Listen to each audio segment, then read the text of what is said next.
Hola, bienvenidos al podcast de Import Coffee. Me llamo Beloslava y soy presidenta de la Asociación Estudiantil Import Coffee de la Facultad de Estudios Estadísticos de la Universidad de Complutense. Y aquí estamos con Ignacio González, que es el máximo responsable del IPC en el Instituto Nacional de Estadística. Y hoy le vamos a preguntar algunas preguntas. ¿Se puede presentar? Hola, soy Ignacio González, efectivamente soy el responsable del índice de precios de consumo en el Instituto Nacional de Estadística. Sabemos que tiene un background económico, ha estudiado economía en la universidad. ¿Por qué al final decidió opositar para el INE, y que es un instituto de estadística que sí tiene algo que ver con la economía, pero es un cambio de... Sí, es un cambio. Sí. Bueno, puede parecer raro, pero en el INE, el perfil de persona que entra en el INE generalmente o tradicionalmente siempre fueron o economistas o matemáticos. Y esto ha sido siempre además estacional o por rachas. Cuando yo entré éramos mayoría economistas. En los últimos 10 años la mayoría son matemáticos o estadísticos. Entonces, bueno, digamos que la economía es una rama que es también importante tener para trabajar en el INE. Y dentro de la economía es verdad que hay una rama a su vez donde yo estudiaba en la Universidad Autónoma, que era la rama de economía cuantitativa, que era, digamos, la economía más la estadística y la econometría. Entonces se adaptaba perfectísimamente a lo que pedían en la oposición para entrar en el INE. Entonces, últimamente el perfil de los que trabajan en el INE son de matemáticas y economistas, y hay pocos de estadística. Últimamente estadística también, sí. Ya empieza a haber más que hace unos años. Claro, si hablamos yo hablo hace bastante más años, antes de que existiera la carrera, el grado de estadística, era el grado de matemáticas o el grado de economía. La estadística era una diplomatura hace unos años. Entonces, la gente que venía a trabajar al INE de grupo A2, digamos de grupo medio, entonces sí que esos sí que eran diplomados en estadística. Y los que entrábamos en A1 éramos o economistas o matemáticos. Últimamente, como también ha cambiado todo, pues también entran del grado de estadística, claro. Sí. ¿Y cómo llegó a ser el máximo responsable del IPC? Porque supongo que no se puede hacer nadie llegar a una posición tan alta al entrar en el INE. Bueno, pues mira, en la administración muchas veces se puede decir que hace falta que estés en el momento adecuado para que te sucedan las cosas, ¿no? Sí. Evidentemente hay un componente también de interés y de ganas de trabajar, ¿no? Pero bueno, vas ascendiendo en la medida que va habiendo puestos vacantes. Entonces, pues dio la casualidad de que en la subdirección en la que yo estaba se producía el IPC, se jubiló la persona que llevaba el IPC, entonces yo era muy joven y entré, nada más entrar en el INE, pues prácticamente entré en el IPC a aprender. Pasaron los años y el que era mi jefe, pues le nombraron subdirector, entonces yo fui detrás, ocupando las plazas que ocupaba mi jefe, básicamente. ¿Y qué le gusta más de trabajar en el INE? ¿Qué son las ventajas de trabajar ahí que no proporcionan a otras empresas privadas? Pues mira, yo creo que lo primero es trabajar en lo que te gusta. Si has estudiado estadística y te gusta la estadística y es una cosa que te atrae de verdad, pues la estadística oficial es un buen sitio para trabajar. Después, una vez que estás dentro, además, pues te das cuenta de que tienen muchísimas ventajas. Son puestos muy flexibles, en el sentido de que, bueno, tú tienes que hacer tu horario, por supuesto, tus 40 horas semanales, pero tienes mucha flexibilidad. Hoy en día mucha más, además, porque hay teletrabajo. Entonces hay que estar presencialmente 2 días a la semana y 3 puedes estar teletrabajando desde tu casa. Eso te da muchísima flexibilidad. Y después los equipos. Yo diría que los equipos en el INE es uno de los activos del INE, los equipos de trabajo. Sí. Las áreas son áreas relativamente pequeñas. En cada encuesta está hecha por un área, que es un grupo de personas de distintos grados, de distintos niveles, y diseña la estadística internamente ellos. Y una cosa muy importante es la independencia. Es decir, lo que se decide en el INE, sea cual sea la estadística, el IPC es una de las más sensibles, pero sea cual sea, todo lo que se decide es metodológico. Es decir, no hay nadie desde arriba que te esté presionando a ver si haces las cosas de otra manera. somos nosotros los expertos y te lo respetan, eso es muy importante. Sí, y ahora con la crisis que hemos tenido con el COVID-19 y también sabemos que las cosas están cambiando mucho, ¿se necesita más personal para el INE? ¿Necesitáis más gente ahora mismo en comparación con el año pasado, no, pero antes el coronavirus, decimos? Bueno, realmente no no por culpa del coronavirus, realmente el INE tradicionalmente está necesitado de personal, porque la administración pues se va quedando vieja.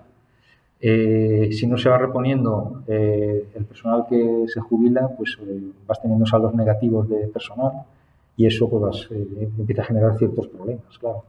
Entonces es lo que está pasando. Entonces hace falta, no por la pandemia, que también, la pandemia lo que generó fue más una forma diferente de trabajar, más intensa y de otra manera, eso nos hemos tenido que adaptar como hemos podido, pero desde luego la falta de personal no viene por ahí, la falta de personal es tradicional en el INE y necesitamos muchísimo personal siempre. Sí. Bueno, ha mencionado que anima a todas las personas que le gustan la estadística a meterse en el INE y opositar. Esto significa que todos que al final acaban en el INE, tanto le gusta la estadística que al final se preocupan con los resultados que sacáis. Por ahora mismo sabemos que en 2022 ha subido mucho la inflación, el porcentaje ha mencionado 6,1. ¿Estos resultados preocupan de alguna manera a los que trabajan y se ocupan con el IPC o simplemente se ocupan solo se ocupan para medir este IPC y después lo dejan ahí o se preocupan también que ha subido? Pues nos preocupamos. A ver, a ver cómo lo explico. Nos preocupamos sobre todo por producir lo que producimos que esté bien hecho, ¿no? Sí. Es decir, que el dato que tú estés publicando esté bien producido, no haya ningún error. Bueno, en este caso, por ejemplo, que decimos del 6,1%, es un dato tan extraordinario respecto a lo que estamos acostumbrados que inicialmente te preocupa, primero, porque esté bien calculado. Dice, a ver si nos hemos equivocado en algo, que esto es muy alto, ¿no? Eso es lo primero. Cuando revisas y ves que todo está en orden, la siguiente preocupación ya no es por el dato en sí, porque sabes que es bueno, que está bien hecho, pero sí sabes que ese dato va a tener mucha repercusión en todos los niveles y entonces se va a empezar a hablar mucho más del INE y, por desgracia, en muchos casos también se empiezan a cuestionar desde fuera del INE si el INE está haciéndolo bien o no.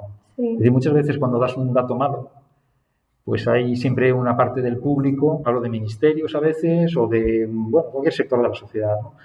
Que como no me gusta, pues voy contra el mensajero, ¿no? Entonces, el mensajero tiene que demostrar permanentemente que está bien hecho y eso es a veces un poquito cansado, porque en el caso del IPC en concreto, pues ahora estamos en una época de este tipo tan inflacionista que, te preguntan, oye, pero a ver, y esto, y siempre desde el punto de vista de sospecho que no lo has hecho muy bien y tienes que andar demostrando con máxima transparencia, y sobre todo siendo muy didácticos, explicando, mira, lo hacemos así, así, así, hasta convencerlos de que está bien hecho, claro.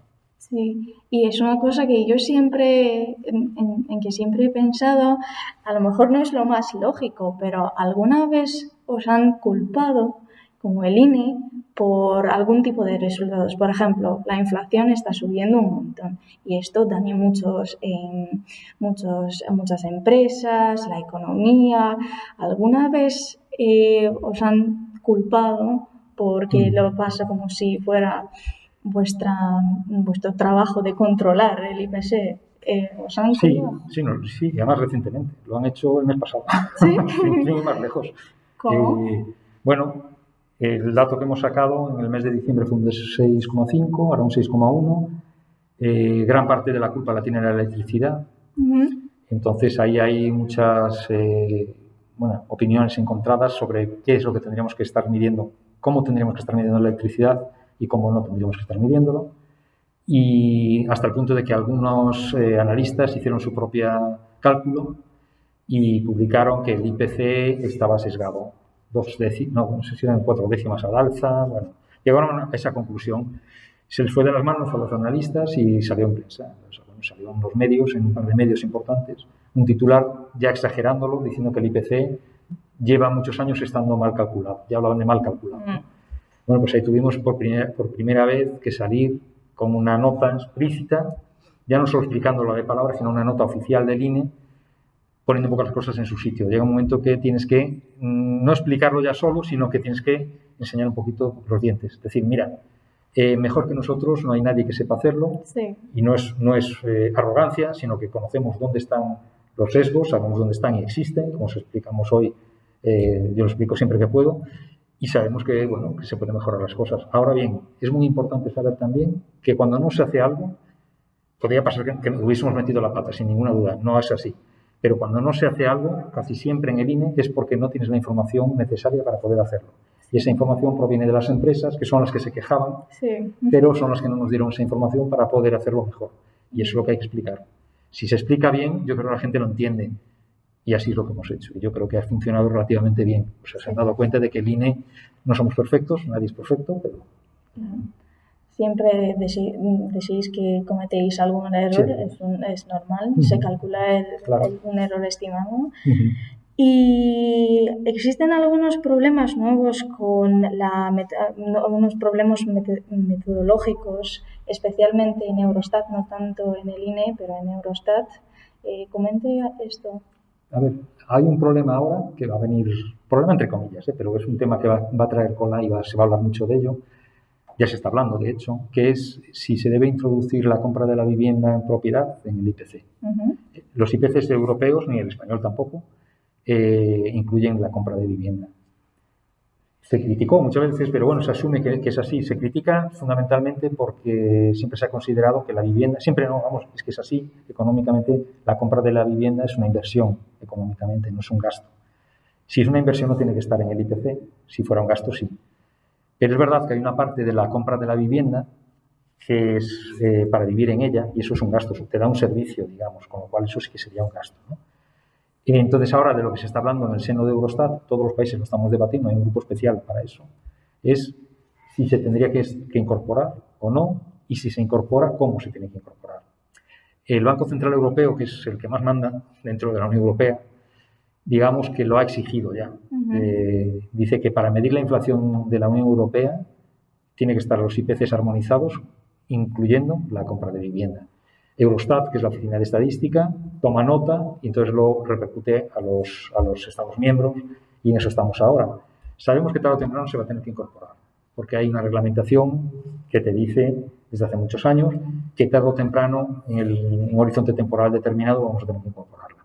Y ahora el debate está en cuándo, cómo y cómo hacerlo, porque claro, en el caso español, por ejemplo, la vivienda tiene un peso relativamente importante comparativamente con otros países, ¿no? Sí. Entonces, introducirlo así como así y llamarlo a eso también IPC es una cosa totalmente distinta. No tendría una comparabilidad con todo lo histórico que venimos publicando. Hablaríamos de una tasa de inflación con vivienda y una tasa de inflación sin vivienda, porque y el dato oficial, la gran duda es, el dato oficial para revisiones salariales, ¿cuál tendría que ser? ¿El de con vivienda o sin vivienda? Estamos ahora en esos niveles, ¿no? Es decir, bueno, ¿qué repercusiones? No solo en España, en todos los países el debate viene por ahí ahora. Sí, y con todo este dicho, entonces, trabajar en el INE se puede decir que es con un ambiente así dinámico, con muchos cambios, tenéis que tomar muchas decisiones todos los días, incluso los más jóvenes que acaban de entrar en el INE también tienen que tomar estas decisiones, que es un problema, porque al final, al salir de la universidad, nunca nos hemos enfrentado a tomar una decisión que no es solo para nosotros, pero afecta a mucha más gente. ¿Es así el ambiente? No, a ver, lógicamente no. Cuando entra la gente joven que entra a un nuevo puesto, están muy protegidos. Los protegemos. Sí. Primero los enseñamos. Con el tiempo van aprendiendo. Cuando ya vas aprendiendo, eres capaz de ya empezar a emitir alguna opinión más o menos consolidada cuando conoces de lo que estás hablando, ¿no? Y es verdad que los escuchamos desde el principio, pues más que nada porque estamos deseando que entre sangre nueva, porque nosotros nos quedamos anticuados también. Con los profesores de la facultad tienes más información y más novedosa que la que tenemos nosotros, que yo llevo 30 años en el INE y no todo el mundo académico. Es decir, yo estoy al día en cuestiones de producción de IPC, porque estás en contacto con todos los países y con Eurostat, pero pues hay conceptos que a mí ya se me escapan. Yo estoy, al final, educado en la estadística tradicional, la econometría tradicional, y soy un poco, o bastante, o muy ajeno al Big Data, a cualquier manejo de grandes bases de datos, por ejemplo, ¿no? Sí. Cosa que no sucede a la gente que sale de las facultades hoy en día. Están mucho más habituados a todo eso, y eso nos hace falta. Es decir, que estén aprendiendo en el INE, nada más entrar, no quiere decir que no escuchemos lo que dicen. Es más, en lo que estamos ahora desarrollando ya en el ámbito de IPC y de otras encuestas que llevo en mi subdirección, son temas que si no lo hace gente nueva, no tenemos personal para poder llevarlo a cabo. Sí. Hace falta gente con pues un perfil determinado de programación Python. Dentro de la casa no existe eso. En la casa se utiliza el SAS, el paquete de SAS de estadística. Sí. En eso hay mucho experto y gente que se maneja relativamente bien, pero con otro tipo de programación ya nos perdemos. Y entonces estamos deseando que entre esta gente nueva, porque es la gente que va a ser en el futuro, de momento, la responsable de empezar a programar en Python temas muy determinados, ¿no? Pero en el futuro van a ser los que van a ser los jefes del INE y tienen que saber todo esto y tomarán sus decisiones, sí. Claro. Las decisiones en el día a día tampoco son tantísimas. Una estadística coyuntural que publiquemos todos los meses, por ejemplo, pues no requiere una decisión permanente de cosas tan trascendentales, ¿no? En el IPC a veces pasa, porque en el IPC hay un trasfondo metodológico diferente a otras estadísticas y a veces vas tomando esas decisiones. Pero lo normal es que se produzca de forma relativamente automática el dato, siempre, en cualquier encuesta, ¿eh?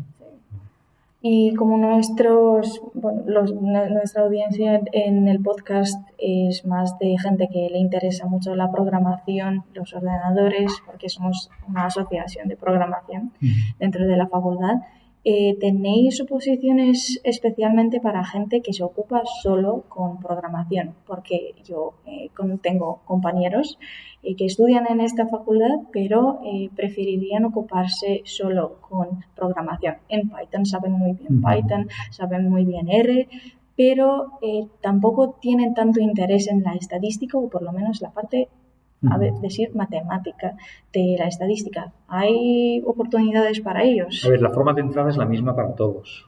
En las nuevas oposiciones yo creo que se distingue, digo porque aún no me he empapado de ella y no la conozco del todo, pero yo creo que hay un bloque de materias comunes y ahí está la estadística sí o sí, o sea que por ahí hay que pasar siempre, y economía también un poco, o sea no es una cosa muy exagerada, pero es necesario. Y después hay unas materias específicas. Eso quiere decir que ya entras con un perfil determinado y en esas específicas entre ellas está informática. Sí. Me alegra oír eso porque necesitamos informáticos más que estadísticos ahora mismo.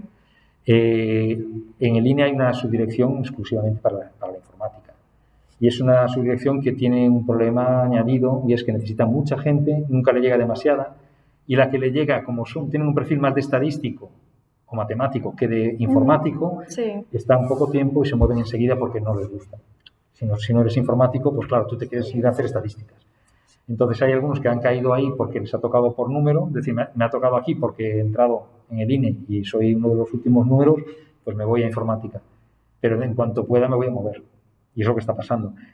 Si entran ahora mismo mucho personal, muchos opositores que entren con ese perfil informático, estaríamos resolviendo esa parte importante porque para nosotros es fundamental ahora mismo. Tenemos una carencia tremenda de informáticos. Pues esperemos que los que nos escuchan ahora mismo puedan hacerlo. Y sé que las maneras de encontrar información, especialmente del IPC, es la forma tradicional, es decir, con encuestas.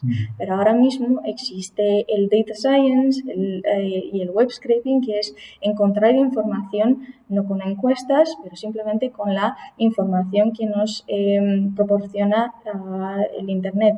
Y también acabamos de hacer en mi clase una práctica de relacionar los resultados de INE con los relacionados proporcionados por Google Trends, es decir, información que se ha generado con nuestras búsquedas.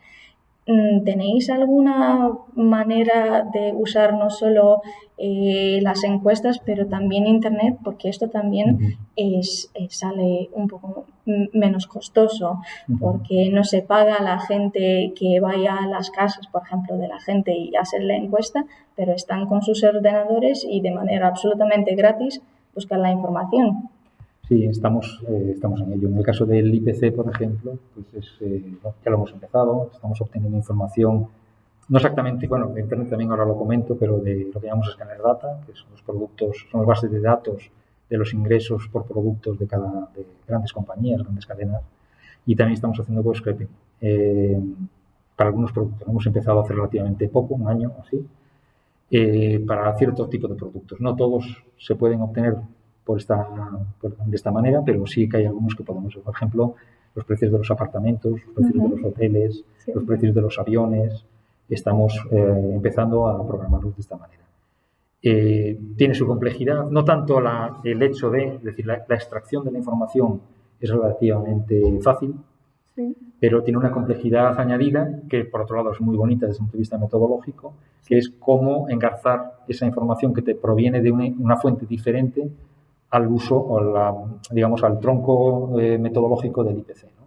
Cómo enganchar eso para traducirlo en números índices, bueno, pues es lo que estamos ahora, en lo que estamos trabajando, ¿no? Pero sí, estamos en ello y no en todas las encuestas del INE, pero va más lento de lo que todos desearíamos. Pero claro, para eso es lo que decíamos, es el motivo que hace falta tanto personal. Sí. Ahora mismo tenemos que pensar que en cada área a lo mejor tiene un número determinado, 10 personas, y producen una estadística. Si esa estadística se tiene que producir cada mes y publicar cada mes, el día a día te está llevando a eso, permanentemente, a producir. Tienes que pararte de vez en cuando y decir, no, espérate, vamos a intentar desarrollar esto, ¿no? Y eso cuesta muchas veces cuando no tienes en cada área un pequeño departamento metodológico, aunque sea, o personal que se dedique no a la producción, sino a desarrollar esto. Y esto es lo que el INE necesita ahora mismo. Estoy de acuerdo. Sí. Nos está acabando el tiempo, así que si tiene últimas palabras. Yo siempre animar a la gente a que nos tenga en cuenta, que tenga en cuenta el Instituto Nacional de Estadística. Primero, que nos respeten y que sepan que el dato que se publica siempre es el mejor posible. Y después, que nos tengan en cuenta para empezar para su vida laboral, porque es una oportunidad muy buena para empezar a trabajar con unos niveles de salario bastante más que aceptables para cómo está la media en España. Pues muchísimas gracias. Y muchísimas gracias a todos que nos escuchan ahora mismo y hasta la próxima.